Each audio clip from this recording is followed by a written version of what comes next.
In this video, we will see about angular momentum. You know what is meant by linear momentum. In translational motion, there is a linear momentum. In analogous with linear momentum, in rotational motion, we have angular momentum. First, we will define what is angular momentum of a rotating particle.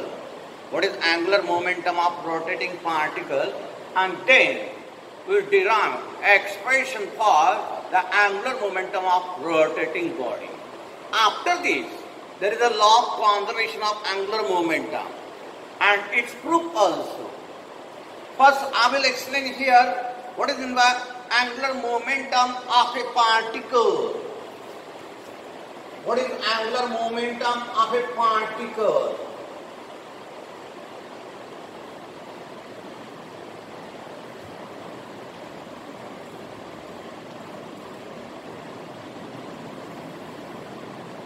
Consider one particle of mass m rotating about an axis. Rotating about an axis as shown in figure. Suppose r is the radius of the circular path followed by this particle. R is the radius of circular path followed by this particle. M is the mass of this particle. When particle rotates about some axis, it follows circular path. In circular motion, we have seen that the direction of linear velocity of the particle is always along the tangent. This is the direction of linear velocity of the particle. The product of mass of the particle and linear velocity gives us the linear momentum of that particle. Therefore, we get the direction of linear momentum of the particle same, that is along the tangent. This particle shows linear momentum also. Direction of this linear momentum is along the tangent, means that of velocity of that particle. This is its position vector r bar. This is its position vector r bar. Moment of this linear momentum. Moment of this linear momentum is called angular momentum of this particle. Is called angular momentum of this particle, denoted by L bar.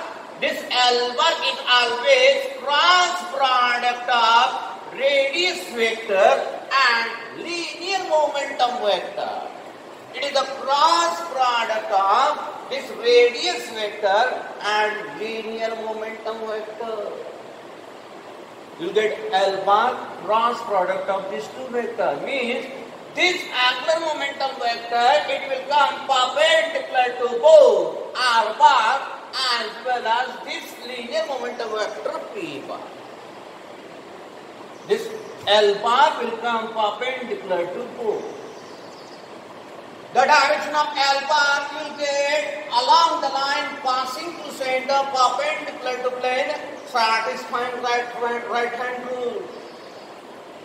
Whatever is the direction of omega, that will be the direction of angular momentum of that particle, remember. In magnitude, this angular momentum, it will come r into p into sine theta. In magnitude, this angular momentum will come r into p into sine theta. As we have theta, angle between these two vectors is 90 degrees. We get L in magnitude r into p. In magnitude, L is r into p. Here angle is of 90 degrees. As the momentum, angular momentum is the product of distance and linear momentum, you will get unit for angular momentum. Meter into meter, mass into meter per second. Sorry, kilogram into meter per second means this is kilogram into meter square per second. This is the unit of linear momentum. Linear momentum is always m into v. This we can write r into m into v also. you'll get unit for SI unit for this angular momentum. Meter into kilogram into meter per second means kilogram meter square per second. From this unit you can write dimensions also. What will the dimensions here? You'll get dimension m to the power 1, l to the power 2, t to the power minus 1. These are the dimensions of angular momentum. What is angular momentum of a particle? In short, angular momentum is the moment of its linear momentum. In vector notation, it is a cross product of this radius vector and this linear momentum vector. In magnitude, you will get R into P into sine theta. Here theta is 90 degrees. This P bar is along the tangent. Tangent is always perpendicular to radius. Therefore, we get L R into P simply, or R into M into P. From this we can write SI unit of this angular momentum, and also we can write dimension. This is angular momentum of a particle. After this, we will derive expression for angular momentum of a rotating body. We will derive expression for angular momentum of a rotating body. Expression for angular momentum of a rotating body.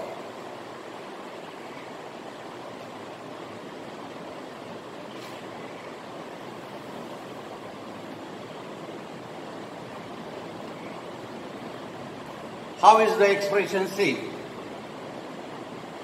Consider a body rotating about given axis with uniform angular velocity omega. This is the body rotating about this axis with uniform angular velocity omega. So that this body consists of n number of particles. This body consists of n number of particles having masses m1, m2, mn, which are at a distances r1, r2, rn from axis of rotation respectively. Suppose that these particles are at a distance r1, r2, rn, r1, r2, rn from axis of rotation respectively. Here, the angular velocity of all these particles will be same, equal to that of body, means omega. These particles will rotate about this axis with same angular velocity omega.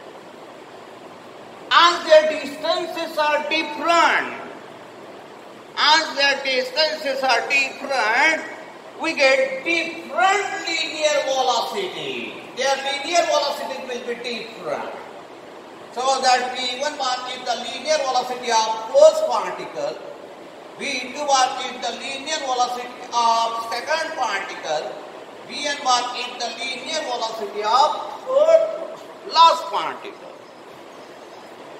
V1, V2, Vn are the velocities of first, second, last particle respectively. Here,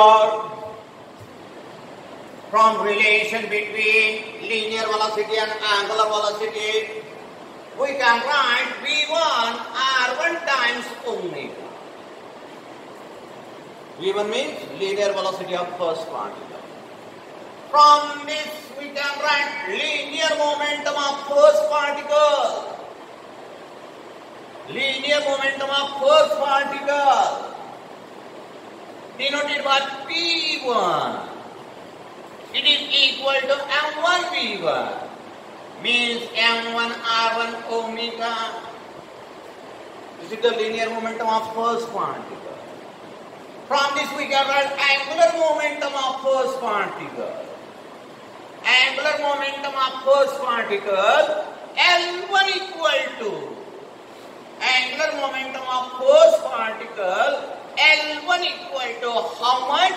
It is R1 into P1 means R1 into M1 R1 omega. This is M1 R1 square omega. Angular momentum of first particle comes M1 R1 square omega. Direct right angular momentum of second particle. That's angular momentum of last nth particle.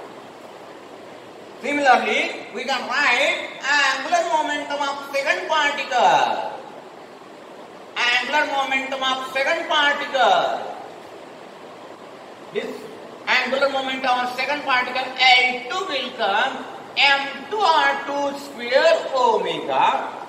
In same manner, we get angular momentum of last nth particle. Nth particle Ln equal to how much? Mn Rn square omega. After writing in detail angular momentum of first particle, write direct angular momentum of second particle, that angular momentum of nth particle. Now, total angular momentum. Total angular momentum is angular momentum of this rotating body. Angular momentum of rotating body. Angular momentum of rotating body. It is addition of. It is addition of angular momentums of all these particles. L1 plus L2 plus that Ln. L1 is how much? It is M1 R1 square omega. L2 is how much? It is M2 R2 square omega. Plus that Ln is how much? It is Mn Rn square omega. Take omega common. You get L equal to omega common. In bracket, you get M1 R1 square plus M2 R2 square plus that Mn Rn square.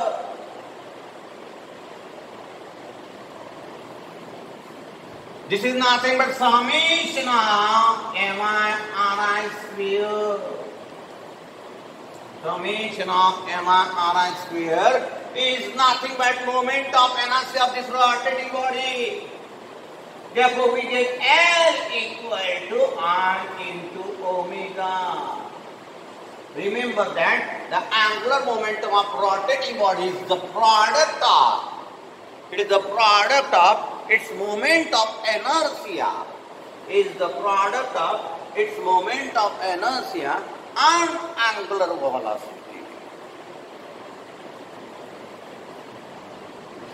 This is angular momentum of rotating body.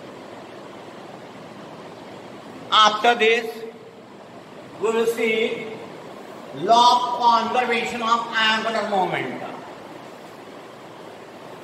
After this, we will see law of conservation of angular momentum.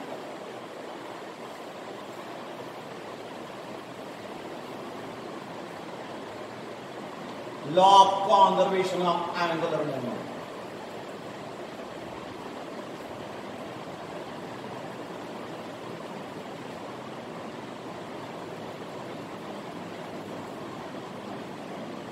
This law of conservation of angular momentum, it is similar to law of conservation of linear momentum. It is analogous with law of conservation of linear momentum. What is law of conservation of linear momentum? In translational motion, we have seen that if no external unbalanced force acts on a moving body, no external unbalanced force acts on a moving body, then the linear momentum of that body remains constant. This is law of conservation of linear momentum. In the same way, we can state this law of conservation of angular momentum also. What is the statement of this law of conservation of angular momentum? If on rotating body no external unbalanced torque acts, if no external unbalanced torque acts on the rotating body, then the angular momentum of that rotating body remains conserved. This is the statement of law of conservation of angular momentum. Statement in short: if no torque acts on the rotating body, if no torque acts on rotating body, then angular momentum of rotating body, angular momentum of rotating body remains constant. Angular momentum of rotating body remains constant or conserved.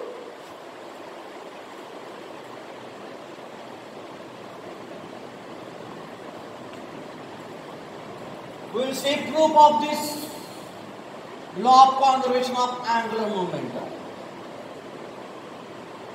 How we can prove this? Consider one particle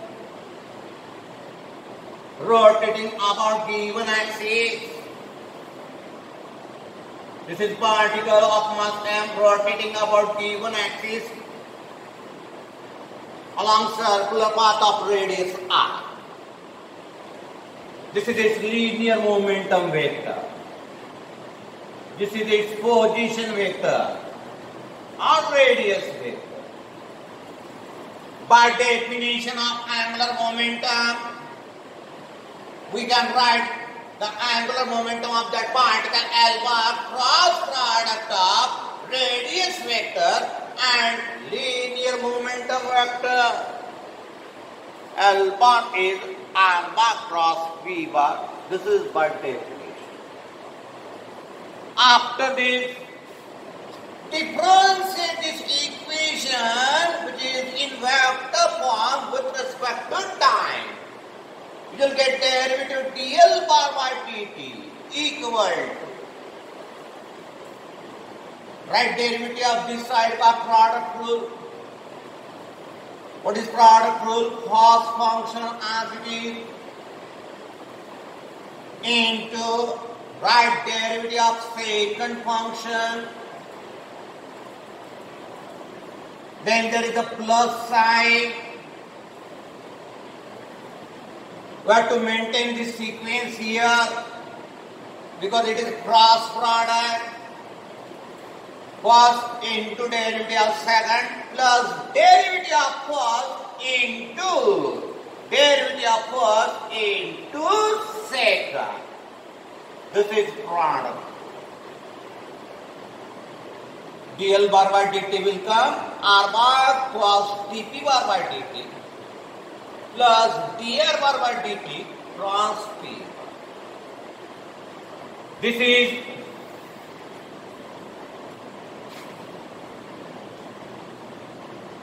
rate of change of linear momentum with respect to time by Newton's second law. It represents force. Therefore, this dp bar by dt, it is nothing but f bar. It represents force. By Newton's second law, rate of change of linear momentum with respect to time is nothing but force.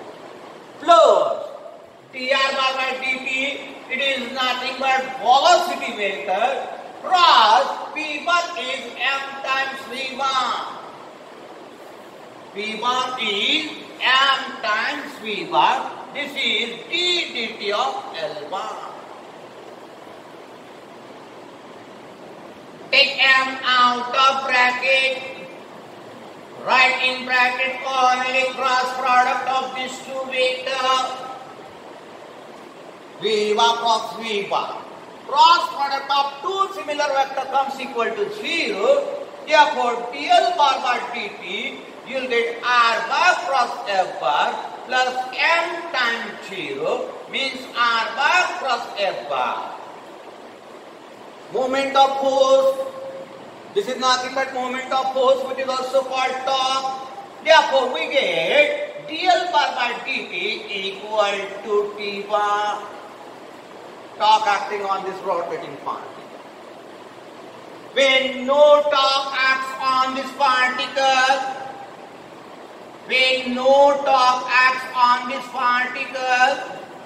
we get t bar 0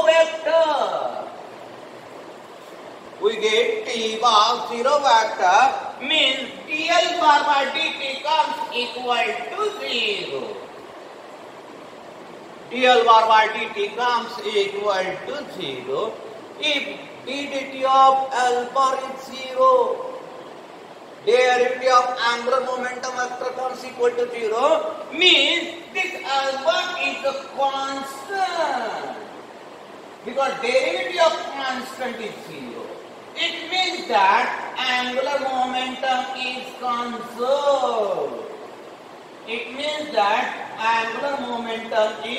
conserved. This is the proof of law of conservation of angular momentum.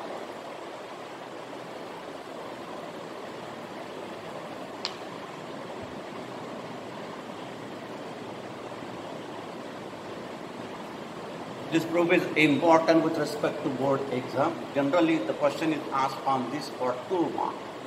State and prove law of conservation of angular momentum. Next part of this chapter we will see in next video.